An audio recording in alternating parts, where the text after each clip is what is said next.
আজকে রান্না করব হলো কাঁঠালের বিচি দিয়ে গরুর মাংস দিয়ে। তো কাঁঠাল বিচিটা নতুন এবছরের সিজনের প্রথম দিন, তো রান্না করব। আজকে আমি রান্না করব হলো গরুর গোস্ত দিয়ে কাঁঠাল বিচি দিয়ে। তো কি কি উপকরণ লাগবে আপনাদের দেখাই দিতেছি। এখানে আছে আমার কাশ্মীরি মরিচের গুঁড়া, হলুদের গুঁড়া, আদা রসুন বাটা, জিরা ধনিয়া ফাঁকি, রাঁধুনি, গরুর মাংস মশলাটা, পেঁয়াজ বাটা, তেজপাতা।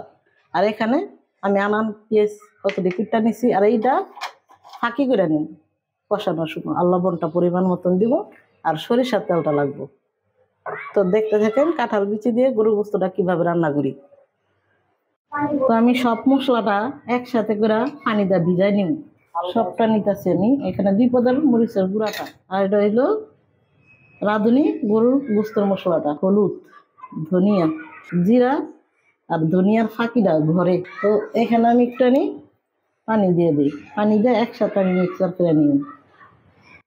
তো আমি সব মশলাটা পানি দিয়ে একটু ভিজা রাখলাম 10 মিনিটের জন্য। আর এখানে আমি পেঁয়াজ বাটা, আদা রসুন বাটা, লবণটা একসাথে নিলাম। আর পেঁয়াজটা আমি ছোট নিছি। ছোট পেঁয়াজ আমার অনেক পছন্দ, আপনারা বড় পেঁয়াজটাও নিতে পারেন, সমস্যা নাই। কিন্তু এই পেঁয়াজটা আমি পছন্দ করি, এই জন্য আমি নিই। আর এই জিনিসটা এখন আমি হালকা টালা দিয়া আমি পানি দা বাইটটা নেব, গুঁড়া করব না, তখন আমি কষানি দিই। তো পাতির ডলাটা আমি চুলায় দিয়ে দিছি। এখন সরিষার তেলটা দিয়ে দিই। তো 2টা তেজপাতা আমি দিয়ে দিলাম, আর পেঁয়াজটা দিয়ে দিলাম। তো পেঁয়াজটা আমি সরিষার তেল দিয়ে একটু উনাই নিলাম। তো এটা গরুর গোস্তটা সরিষার তেল দিয়ে রান্না করলে বেশি ভালো হয়, আবার কেউ মাখায়া রান্না করলেও ভালো হয়। তো আজকে আমার কষায় রান্না করুন কাঁঠাল বিচি দিয়া। আমার ছেলে পছন্দ করে, বড় ছেলে। তো এখানে দিয়ে দিতেছি পেঁয়াজ, আদা রসুন, লবণটা। এটা আমি একটু ভাজা ভাজা করে নিই। তো আদা রসুনটা আমি একটু ভাজা ভাজা করলাম। তো এই যে কাঁঠাল বিচিটা আমার বউ পাটায় ঘষা দিছে। কাঁঠাল বিচিটা হলো 2 দিন আগের, এই জন্য এই লালটা মানে উঠে নেই, হালকা ভাপ দিতে হইব। নাহলে আপনার মাংস তো দিলে ভাপ ছাড়া, তাহলে মনে করেন একটু কষ কষ হইলে তরকারি কালারটা নষ্ট হয়ে যাব। তো এখানে আমি দিয়ে দিতেছি সব মশলা মাখানোটা। বাটি ধোয়া পানিটা আমি একটু দিয়ে দিতেছি। বিসমিল্লাহ।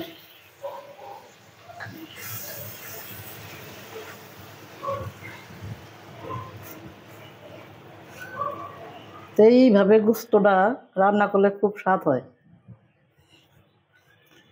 মশলাটা কষানো হয়ে গেছে, এখন আমি গোস্তটা দিয়ে দিই। বিসমিল্লাহ।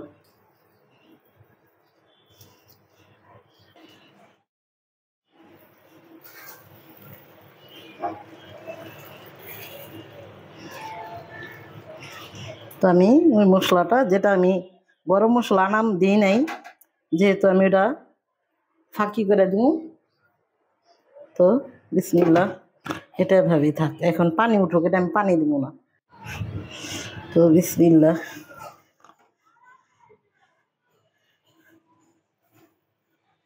তো এখানে আমি যে জয়ফল, জয়ত্রী, গরম মশলা যা আছে গরম কইরা আমি টালাও দিই, চুলার নিচে রাখা তারপর পানি দাও বাইকটাই যে দিলাম, আনাম দিই নাই। আর একটু নামানোর আগে একটু দিব, এখন একটু কমই দিছি। এই জিনিসটা বাইকটা দিলে তরকারিটা খুবই স্বাদ হয়। এই আনামের চেগা হালকা গরম করে একটু পানি দেওয়া কষানোর সময় বাইকটা দিলে ভালো হয়। তো আমি 2বার লাড়া দিছিলাম।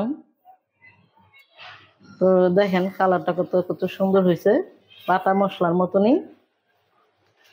তো এখানে এখন আমি কাঁঠাল বিচিটা আর 2টা আলু দিব। কিসের জন্য, আমার বউ বললো আমার নাতিনটা তো আবার আলু কাঁঠাল বিচিটা খাইতে পারবো না। এই যে এটা আমি ভাবদা নিছি, যে ঘোলা পানিটা বেরিয়ে হয়েছে, এটা আমি একটু ধুয়ে নিই।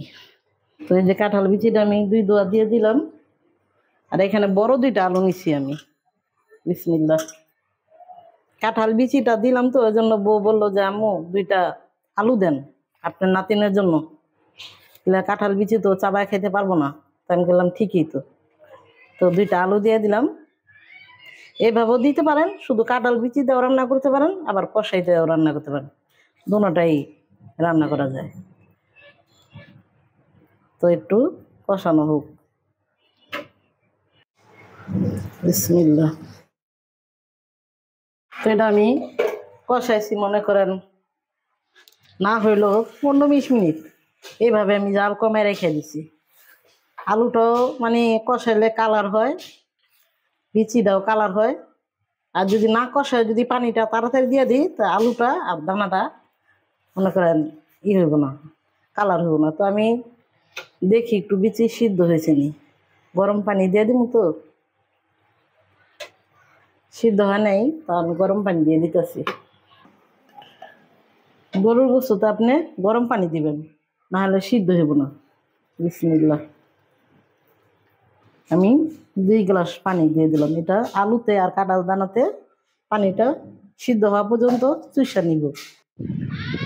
তো 10 মিনিট পর আসলাম, তো বলছিলাম না ওখানে একটু মশলাটা কম দিছি, এখানে আরেকটু আমি দিয়ে দিলাম। বুঝতে তরকারিটা এতটাই ঘেরান, মানে পুরো ঘরটা ঘেরানে ভরে গেছে। আমার ছোট ছেলে কি করছে, এক টুকরা নিয়ে ভরে গেছে। 4-5টা কাঁচামরিচ দিয়ে দিলাম। তো তরকারিটা পেয়েছে পুরাটাই। এই যে আমার নাতিন কটর কটর কটর করে গেল প্রথম, তার লাগে আলু দিয়ে দেওয়া পড়লো। তাই আমি লবণটা একটু চেক করি। লবণটাও ঠিক হয়েছে। আর 5 মিনিট আমি ঘুরে দেখা এটা আমি যেহেতু 1 চামচ আমি লবণ দিছি, আলুটা দেওয়ানোর পরে লবণটা কমে গেছে। তরকারিটা আমার হয়ে গেছে। বিসমিল্লাহ।